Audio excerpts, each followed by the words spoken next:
Si Pangulong Ferdinand Marcos Jr. ay nilinaw na hindi cabinet revamp ang hiling nito na courtesy resignation sa kanyang gabinete. Masusing evaluation naman sa mga opisyal ng pamahalaan, nagpapatuloy pa rin habang ito si Secretary Eduardo Año ay mananatili naman sa pwesto ayon niya sa anunsyo ng Malacanang. Yan at iba pang mga balita hatid ni Bombo Anali Soberano. Nilinaw ni Pangulong Ferdinand Marcos Jr. na hindi cabinet revamp ang kanyang ginagawa matapos hilingin niyang magsumite ng courtesy resignation ang kanyang mga gabinete at maging mga opisyal ng pamahalaan.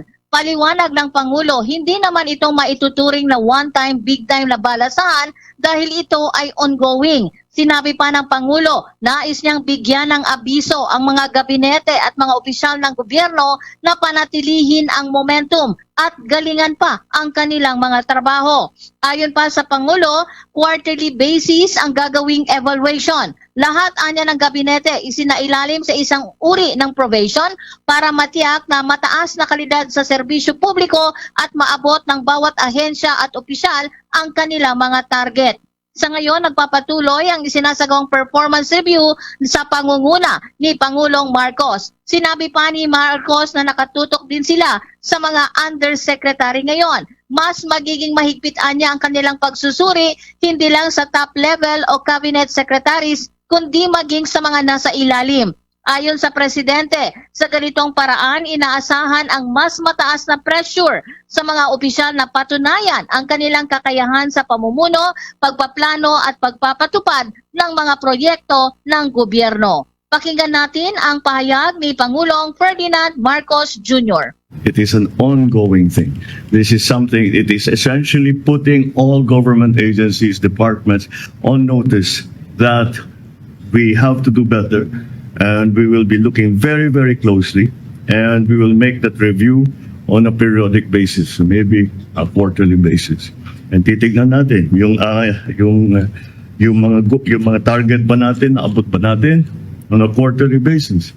And we'll be much more rigorous in looking at the performance, not only at the top level, but all the way. And that's why we'll see. Samantala, mananatili naman sa pwesto bilang kalihim ng National Security Council si Secretary Eduardo Año. Ito ang kinumpirma ni Palace Press Officer Undersecretary Claire Castro. Ayon kay Castro, maganda ang performance ni Secretary Año kaya dapat lamang siya manatili. Sinabi pa ni Castro na sa kabila ng may iniinda sa kanyang kalusugan si Secretary Año, pinili pa rin itong manatili sa kanyang pwesto. Wala umanong masabi si Pangulong Marcos sa trabaho ng kalihim. Una nang inihayag ni Pangulong Marcos na nagpapatuloy ang isinasagawang evaluation sa kanyang mga gabinete. Pakinggan natin ang naging pahayag ni Palace Press Officer Undersecretary Claire Castro. Ating Pangulo, and I quote, Secretary Año has been doing or has been having to deal with health issues ever since the time of the pandemic. However, he has kindly agreed to stay on in the NSC as he feels. And the President agrees, our President agrees that he can continue to do the fine job he has been doing.